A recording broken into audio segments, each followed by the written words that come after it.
अपने उस पूर्वज को जिस पर गर्व है, हमें हमारी नस्लों को गर्व होगा, इस क्षेत्र को और इस देश की सेना को गर्व होगा, जिसने पाकिस्तान और कबायलियों के एक सुनियोजित आक्रमण को पूरी तरह विफल किया।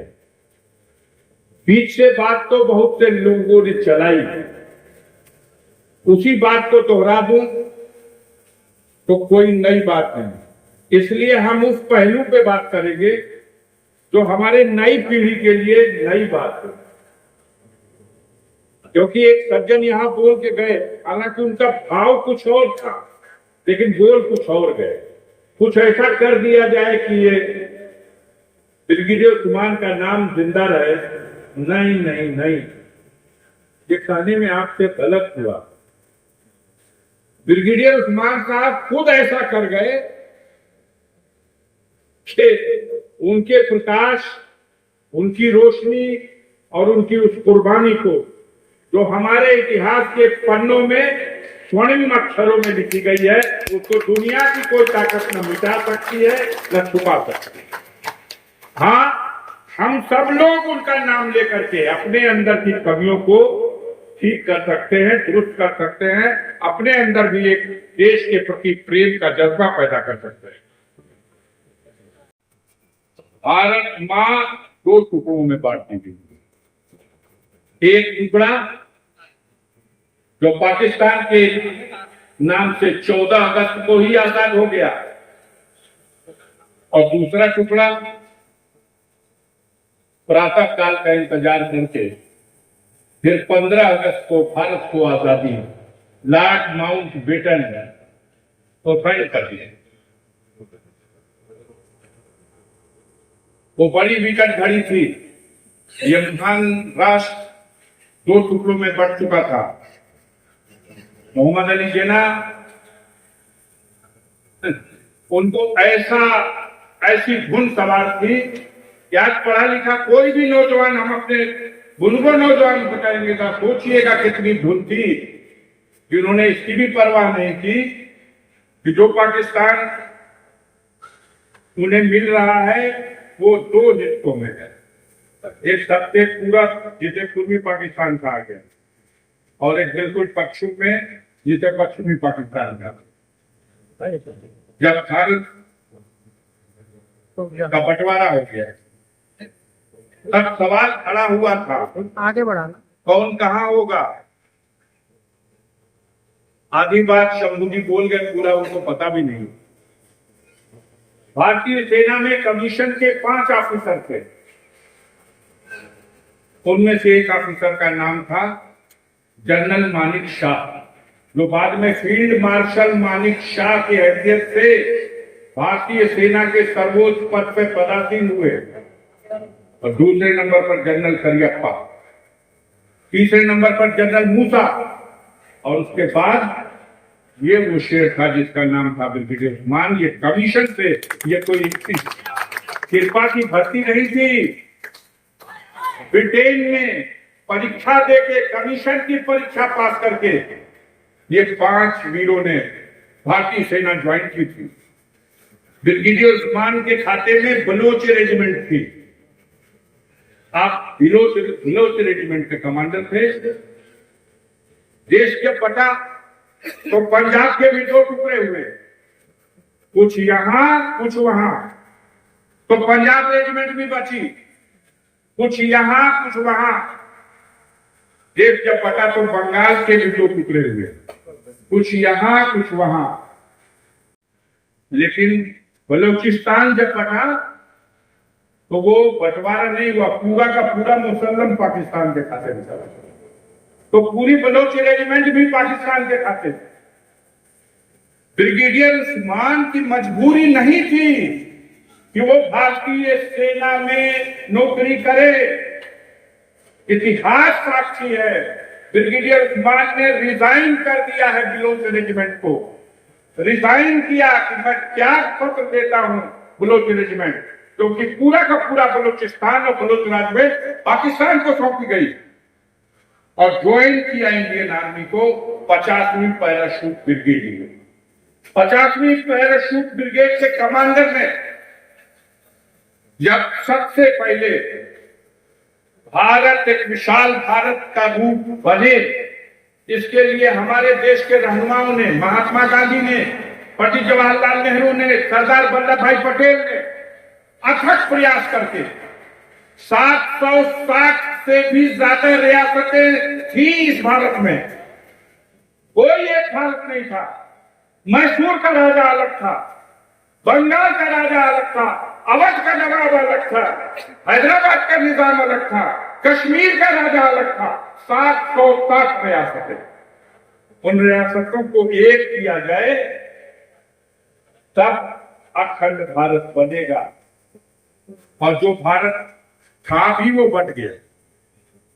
ऐसी स्थिति में कुछ राजाओं से सौदे हुए, पढ़ा होगा इतिहास में, उनकी पेंशन तय हुई, उनकी प्रॉपर्टी तय हुई। आपके अपने राज्य को हमारे साथ मिला दो। भारत के 11 तटवर्ती राज्य जो समुद्र के किनारे हैं, 11 तटवर्ती राज्यों के और सीमाओं पर जो हमारे राज्य हैं छोटे छोटे, वो आसाम से लगा करके मेघालय, मिजोरम, ये तमाम नागालैंड चले जाइए, ये सब के सब, उसी में कश्मीर भी। इन सबको धारा 370 के अंतर्गत स्पेशल पैकेज दिया गया कि आप हमारे साथ आ जाओ और हमारे भारत का हिस्सा बन जाओ। और हम भारत सरकार की ओर से आपको ये स्पेशल सुविधा देंगे। ये बात तय हो गई। देश बड़ा हो गया, लेकिन दो सबसे मजबूत और सबसे बड़ी रियासत ये गले का फांस बन गई। एक रियासत हैदराबाद, निजाम की अपनी सेना थी, उसने भारत सरकार के प्रस्ताव को ठुकरा दिया। हम न तुम्हारे साथ न पाकिस्तान के साथ, हम अलग अस्तित्व में रहेंगे। और यही प्रस्ताव, ठीक यही तरीका कश्मीर के राजा हरि सिंह ने भी अपनाया। उसने कहा कि हरि सिंह न पाकिस्तान के साथ न हिंदुस्तान के साथ, हम अलग रियासत में। हम कहते हुए हमारी रणनीति थी हमारे नेताओं की, इन्होंने चढ़ाई की, फौजी चढ़ाई हुई है देश के अंदर। हैदराबाद में निजाम की हुकूमत, आंध्र प्रदेश जो आज है, तेलंगाना जो आज है, उसको फौजी कार्रवाई से भारत ने अपने साथ मिलाया। जब हम चढ़ाई कर रहे थे निजाम की हुकूमत पे, तब उसी वक्त पाकिस्तान ने चढ़ाई कर दी कश्मीर। और उसने कहा मौका अच्छा है, ये उसको जबरदस्ती ले रहे हैं तो हम इसको जबरदस्ती दे रहे हैं। और कबायलियों को मिला करके एक बड़ी सेना पाकिस्तान की घुस गई कश्मीर में। अभी एक वकील साहब बोल गए कोर्ट भी था, कोर्ट भी नहीं था।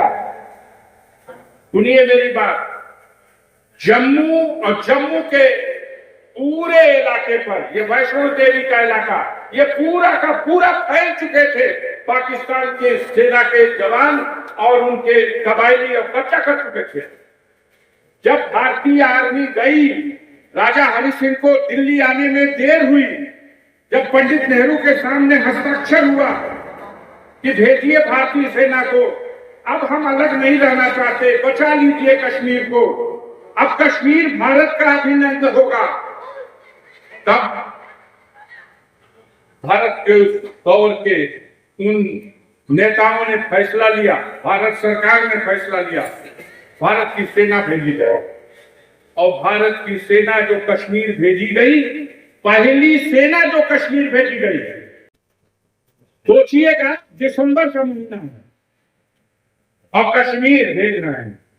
और पैराशूट ब्रिगेड के इसी बहादुर नायक के नेतृत्व में दिल्ली के सफदरजंग जो शहर के अंदर एयरपोर्ट है, उस एयरपोर्ट से 85 पैराशूट ब्रिगेड का ये कमांडर अपने बहादुर साथियों को लेकर के जहाज से उड़ के गया।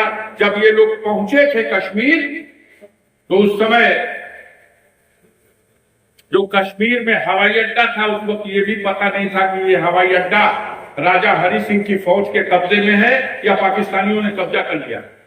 इसलिए पैराशूट के जरिए बर्फीली पहाड़ियों पर उतरे, युद्ध शुरू हुआ और युद्ध में पाकिस्तान की सेना को भारतीय सेना के जवानों ने अदम्य साहस का परिचय देते हुए बुरी तरह से परास्त किया और खाली करा लिया उनके नापाक कब्जों से पूरे जम्मू के इलाके को। अब जाकर के लड़ाई झांगर घाटी पे हो रही थी। तब जनरल करियप्पा गए थे वहां कश्मीर और उन्होंने ब्रिगेडियर उस्मान साहब को बुला के कहा, ब्रिगेडियर मुझे तुम पर बहुत नाज है, मुझे एक तोहफा दे दो। और वो उनके कान में कहे कि कोर्ट पर कब्जा कर लो तो नौशेरा तुम्हें मिल जाएगा। मंत्र दे के चले आए। ब्रिगेडियर उस्मान साहब ने कहा कुछ दिन का समय दीजिए, और 5 दिन के बाद भारतीय सेना ने कोर्ट पर भी कब्जा कर लिया और नौशेरा पर भी कब्जा कर लिया। और आज भी कोर्ट मेरे पास है, नौशेरा मेरे पास है। आज इस इतिहास को समझना और जानना इसलिए जरूरी है कि जब ये लड़ाई चल रही थी, तब उन वीरों के सामने अपने देश की जनता उनसे क्या उम्मीद कर रही है और हम उसकी उम्मीद पर कितना खरे उतरे, बस ये अरमान था। उन्होंने तिरंगा गाड़ा और अपने मादरे वतन की रक्षा करते हुए उस लड़ाई में 3 जुलाई सन 1948 को ब्रिगेडियर उस्मान के शरीर पर गोला फट गया और वो शहीद हो गए। आप लोगों ने कहानियों में पढ़ा होगा, ये इतिहास है और सत्य है। 50,000 रुपए का पुरस्कार पाकिस्तान आर्मी ने ब्रिगेडियर उस्मान को मार देने के लिए रखा था। ये दुनिया में किसी व्यक्ति के लिए सबसे बड़ा पुरस्कार था 1948। ये वीर अपनी मातृभूमि की रक्षा में शहीद हो गया। आज उसकी शहादत दिवस मनाने के लिए हमने इकट्ठा है।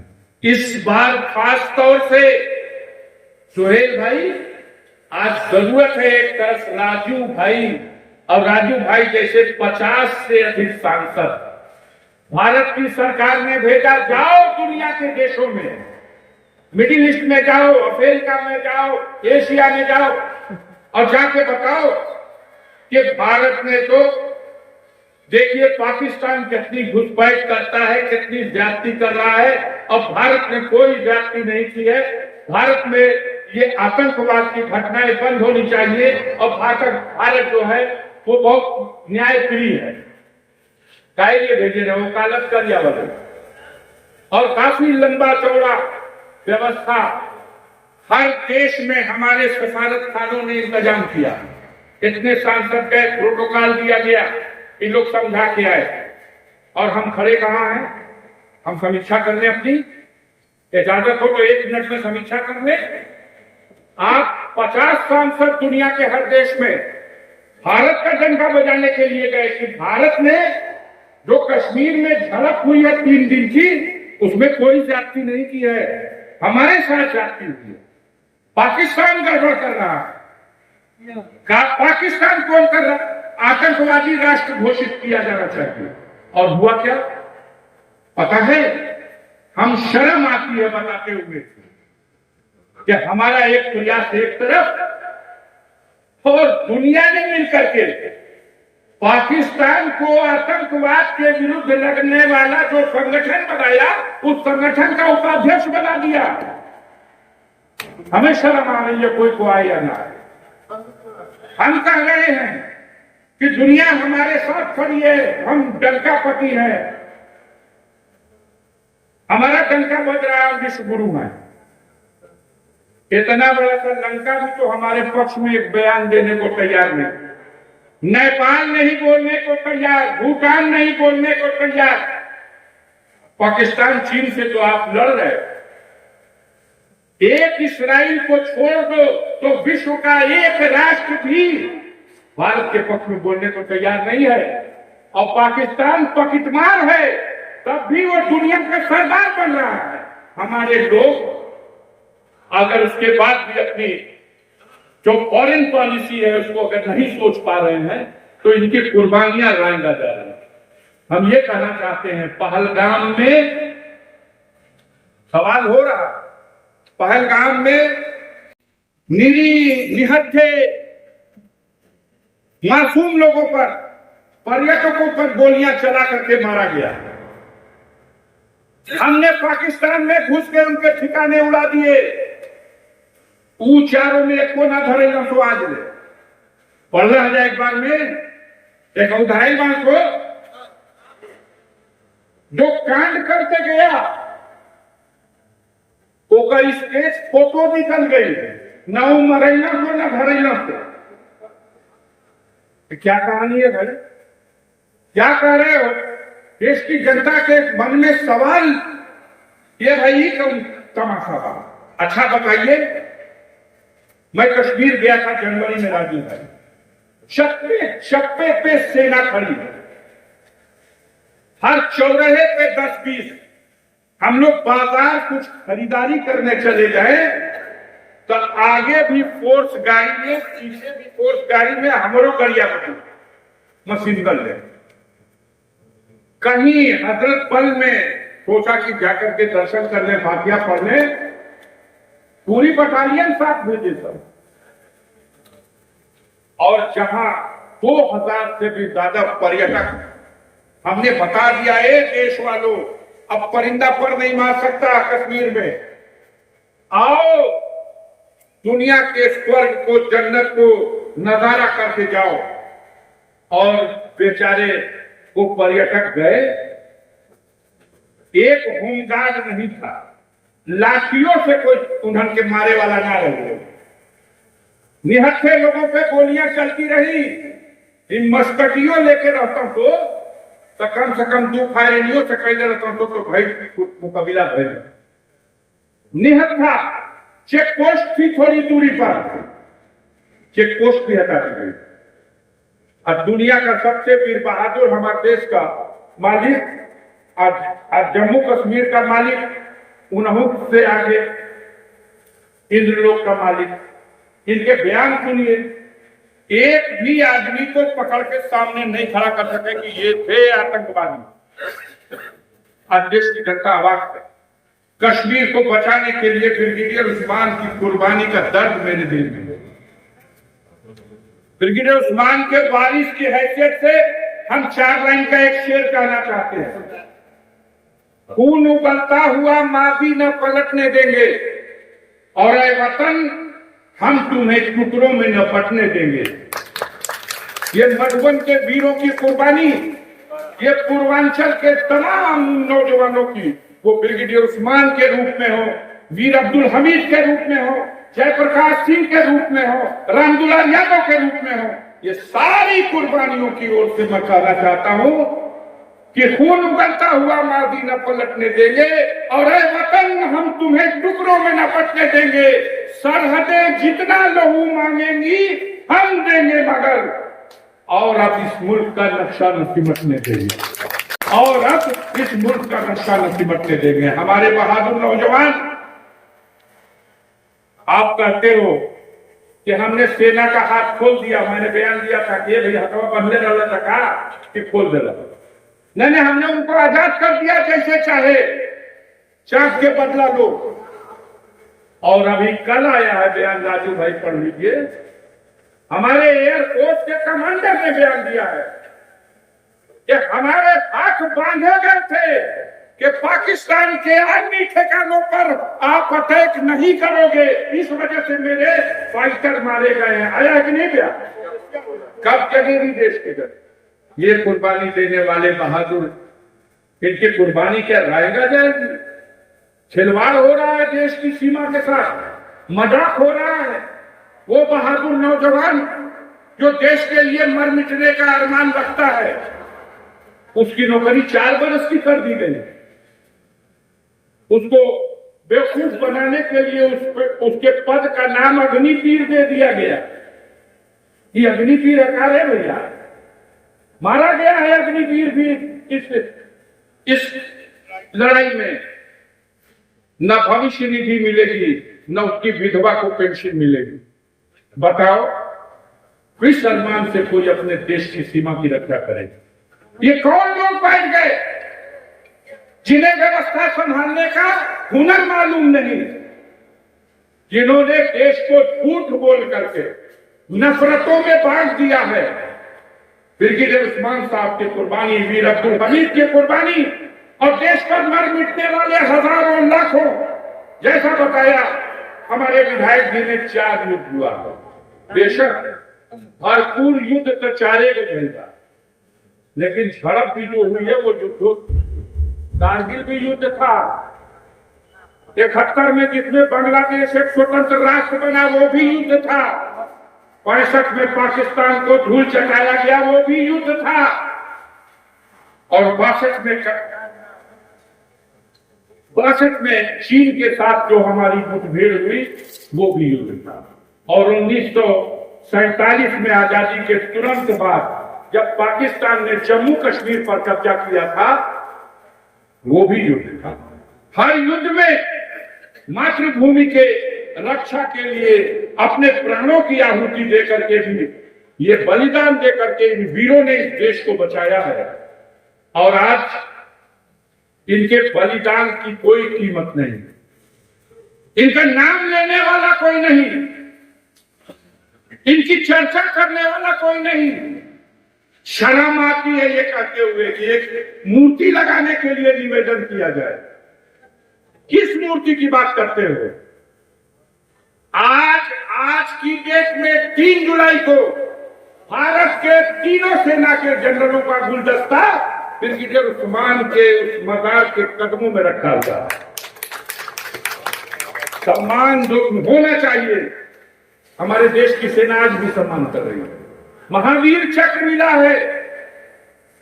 आज की तिथि में इंडिया गेट के सामने देखा होगा एक उल्टी करके एक राइफल लगी हुई है, वहां एक दीप जलाया जाता है, दीप ज्योति।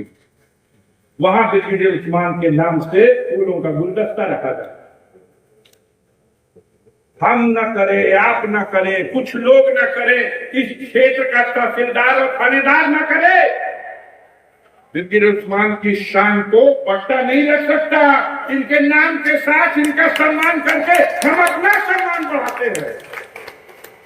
अफसोस की बात है, बहरहाल देर हो रही है, मुहर्रम का वक्त है और सुहेल भाई परेशान है।